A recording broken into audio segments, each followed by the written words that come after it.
নমস্কার বন্ধুরা, আরও একটি নতুন রেসিপিতে সবাইকে স্বাগত। আজকে আমি ডিমের খুব সুন্দর একটি রেসিপি বানিয়ে দেখাবো। আর ডিমের এই রেসিপিটা রুটি, পরোটা, লুচি, গরম ভাতের সাথে খেতে দারুণ লাগে। তো দেখুন বন্ধুরা, এখানে নিয়েছি আদা, রসুন, পেঁয়াজ, কাঁচা লঙ্কা, টমেটো, একটা দরদরা পেস্ট বানিয়ে নিয়েছি। এখন চুলায় বসিয়ে দিয়েছি একটা কড়াই, আর দিয়ে দিলাম সর্ষে তেল। তো রান্নাটা কিন্তু আমি সর্ষে তেলেই করব, আর ডিমের রেসিপিটা কিন্তু সর্ষে তেলে করলেই ভালো লাগবে। তো তেলটা কিন্তু গরম হয়ে গেছে। এখন দিয়ে দেবো 2 টুকরো দারচিনি আর 2টো এলাচ। এখন দিয়ে দেবো সামান্য একটু গোটা জিরে।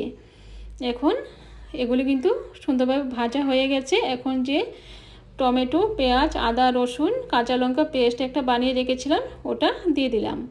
দিয়ে এখন ওটাকে একটু হালকা করে নাড়াচাড়া করে নেব। তো ওটাকে হালকা করে একটু নাড়াচাড়া করে নিয়েছি। এখন দিয়ে দেবো লবণ দিয়ে এখন ওটাকে ভালো করে নাড়াচাড়া করে ওটাকে ভেজে নেব, যাতে কাঁচা গন্ধটা চলে যায়। তো দেখুন বন্ধুরা, আমি কিন্তু ওটাকে ভালো করে ভেজে নিয়েছি, আর সুন্দরভাবে কিন্তু ওটা ভাজা হয়ে গেছে।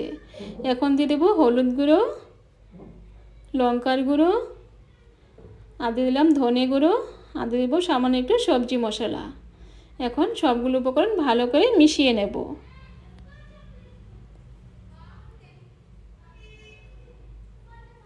তো দেখুন বন্ধুরা, সবগুলো উপকরণ কিন্তু ভালো করে একটু মিশিয়ে নিয়েছি। এখন দিয়ে দেব জল।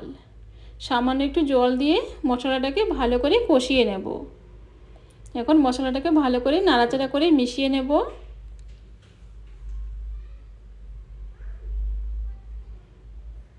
তো ভালো করে মিশিয়ে নিয়েছি। এখন ওটাকে ফুটিয়ে সুন্দরভাবে কষিয়ে নেব। তো দেখুন বন্ধুরা, মশলাটা কিন্তু সুন্দরভাবে কষে গেছে, আর ওটা কিন্তু তেলটা কিন্তু সাইডের দিকে চলে এসেছে। তার মানে মশলাটা কিন্তু সুন্দরভাবে কষানো হয়ে গেছে। তো এখন আরও একবার ভালো করে নাড়াচাড়া করে দিলাম। এখন দিয়ে দেব পরিমাণ মতো জল। তো আমি এখানে 1 গ্লাস জল দিয়ে দিলাম। দিয়ে এগুলোকে একটু ভালো করে মিশিয়ে নেব। তো এখন গ্রেভিটাকে ফুটিয়ে নেব।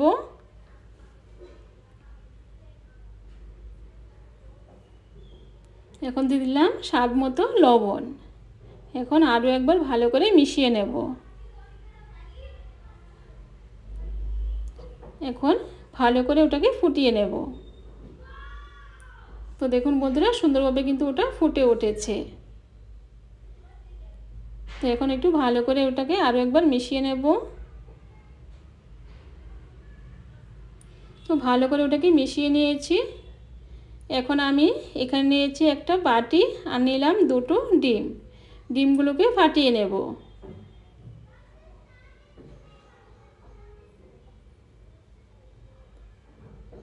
তো দেখুন বন্ধুরা, ডিমগুলো কিন্তু ফাটিয়ে নিয়েছি। তো 2টো ডিমই দিয়ে দিলাম। এখন দিয়ে দেবো সামান্য একটু লবণ। এখন এগুলোকে ভালো করে মিশিয়ে নেব। একটা চামচ দিয়ে একটু ভালো করে মিশিয়ে নিতে হবে। ভালো করে মিশিয়ে নিয়েছি। এখন যে গ্রেভিটা ফুটে উঠেছে, এই গ্রেভিতে আমি এই ডিমের মিশ্রণটা দিয়ে দেব। তো দেখুন বন্ধুরা, এরকমভাবে ওটাকে আস্তে আস্তে দিয়ে দেব। দিয়ে এখন ওটাকে নাড়াচাড়া করে মিশিয়ে নেব।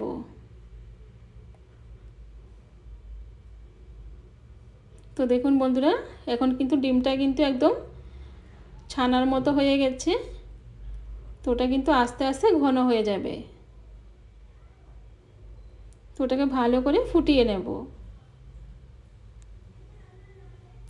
তো দেখুন বন্ধুরা, ওটা কিন্তু অনেকটাই ঘন হয়ে গেছে, আর কালারটাও কিন্তু চেঞ্জ হয়ে গেছে। তো ওটাকে ভালো করে ফুটিয়ে নিয়েছি। এখন এখানে নিয়েছি 4টে সেদ্ধ ডিম। এখন ডিমগুলোকে আমি কেটে নেব। তো একটা ডিম নিয়ে নিলাম। এখন ওটাকে মাঝখান দিয়ে এরকমভাবে পিস পিস করে কেটে নেব।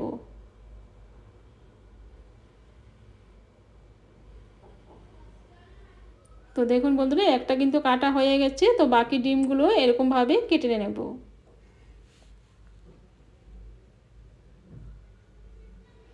একটু সাবধানে কাটতে হবে, আস্তে আস্তে, নয়তো কুসুমটা কিন্তু বেরিয়ে আসবে। তো দেখুন বন্ধুরা সবগুলো আমার কাটা হয়ে গেছে। এখন আমি এই ডিমগুলো এই গ্রেভিটার উপরে দিয়ে দেব।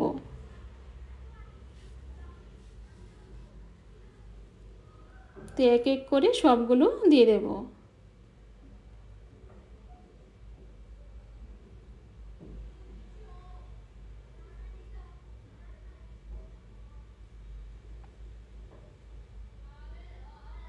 তো এইভাবে কিন্তু বন্ধুরা ডিমের রেসিপিটা একবার বানিয়ে দেখবেন, আশা করি আপনাদের ভালো লাগবে। তো ওটা কিন্তু গরম ভাতের সাথে খেতে বেশি ভালো লাগে। তো দেখুন বন্ধুরা সবগুলো ডিম কিন্তু আমি দিয়ে দিয়েছি।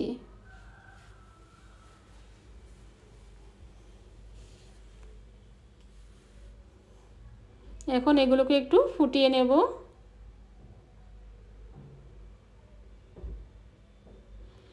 এখন উপরে দিয়ে দেবো কিছু ধনেপাতা কুচি।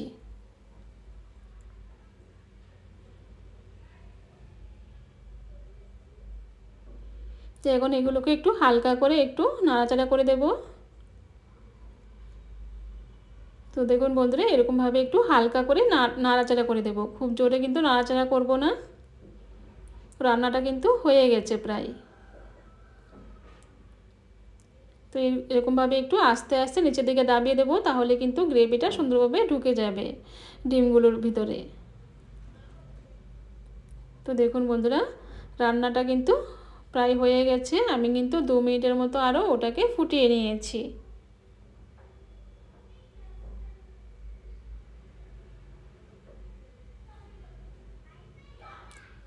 এখন গ্যাসের চুলাটাকে আমি বন্ধ করে দেব। তো গ্যাসের চুলাটা কিন্তু আমি বন্ধ করে দিয়েছি। তো দেখুন বন্ধুরা কত সুন্দর হয়েছে। তো বন্ধুরা আজকে আমার এই ডিমের রেসিপিটা যদি ভালো লেগে থাকে আমার চ্যানেলটাকে সাবস্ক্রাইব করে আমার পাশে থাকবেন, আর লাইক করতে কিন্তু বন্ধুরা একদম ভুলবেন না। আর ফেসবুক থেকে দেখে থাকলে বন্ধুরা আমার চ্যানেলটাকে ফলো করে আমার পাশে থাকবেন। তো খুবই সুন্দর একটি রেসিপি। তো বন্ধুরা আজকে এই পর্যন্তই, আবার দেখা হবে অন্য কোনো রেসিপিতে। নমস্কার।